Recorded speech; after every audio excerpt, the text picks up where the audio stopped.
மீண்டும் ஒரு விளையாடி உங்கள் அனைவரையும் சந்திப்பதில் பெரும் மகிழ்ச்சி.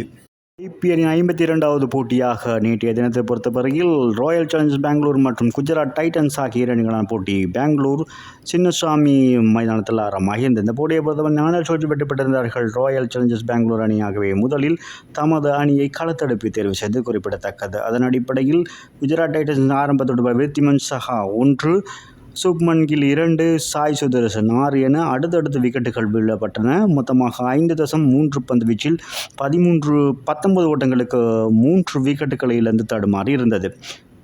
அதன் பின்னதாக ஷாருக் கான் மற்றும் டேவிட் மில்லர் ஆகிய இருவரும் 4வது விக்கெட்டுக்காக 37 பந்துகள் எதிர்கொண்டு 61 ஓட்டங்கள் இணைப்பாட்டம் அமைத்திருந்தார்கள். இந்த 2 வீரர்களிடையே டேவிட் மில்லர் 20 பந்துகள் எதிர்கொண்டு 4 ஓட்டங்கள் 3, 6 ஓட்டம் 3 ரன்கள் 30 ஓட்டங்களுடன் ஆட்டம் இழந்திருந்தார்.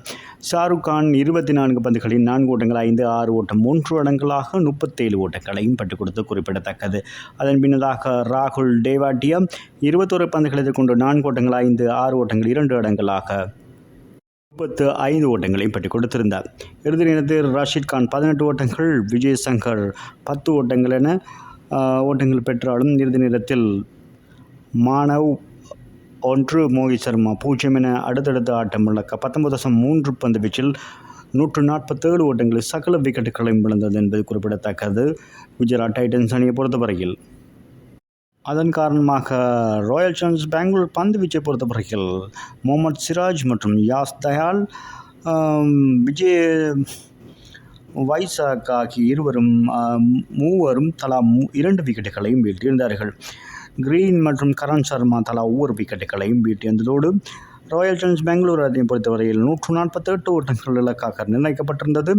ஆரம்பத்தோடு படுவர்கள் விராட் கோலி மற்றும் பேபியோ டியூப்ளசிஸ் ஆகிய இருவரும் இன்றைய தினத்தில் முதலாவது விக்கெட்டுக்காக அதிரடியான துடுப்பாட்டத்தை காண்பித்திருந்தார்கள். முதல் 6 பந்துகளுக்கு 92 ஓட்டங்கள் இணைப்பாட்டம் அமைத்திருந்தார்கள் என்பதும் குறிப்பிடத்தக்கது. இதில் டூப்ளேசஸ் 23 பந்துகளை மாத்திரம் எதிர்கொண்டு 4 ஓட்டங்கள் 10, 6 ஓட்டங்கள் 3 ரன்களாக 64 ஓட்டங்களை பெற்றுக் கொடுத்திருந்தார். விராட் கோலி 27 பந்துகள் கொண்டு 4 ஓட்டங்கள் 2, 6 ஓட்டங்கள் 4 ரன்களாக 42 ஓட்டங்களை பெற்றுக் கொடுத்திருந்தார் என்பது குறிப்பிடத்தக்கது. அதன் காரணமாக ஓட்டங்கள் அதிகப்படியாக வேகமான முறைகள் பெறப்பட்டிருந்தது என்பது குறிப்பிடத்தக்கது. மொத்தமாக 7 பந்து ஓவர்களில் 100 ஓட்டங்களை கடந்திருந்தார்கள் ராயல் சேலஞ்சர்ஸ் பெங்களூர் அணியை பொறுத்தவரையில். அதன் பின்னதாக வில் ஜாக் 1 மற்றும் Rajat Patidar 2, Glenn Maxwell 0, Cameron Green 1 என விக்கெட்டுகளை வீழ்த்திருந்தார்கள். அதன் பின்னதாக இறுதி நேரத்தில் தினேஷ் கார்த்திக் 12 பந்துகள் எதிர்கொண்டு 4 ஓட்டங்கள்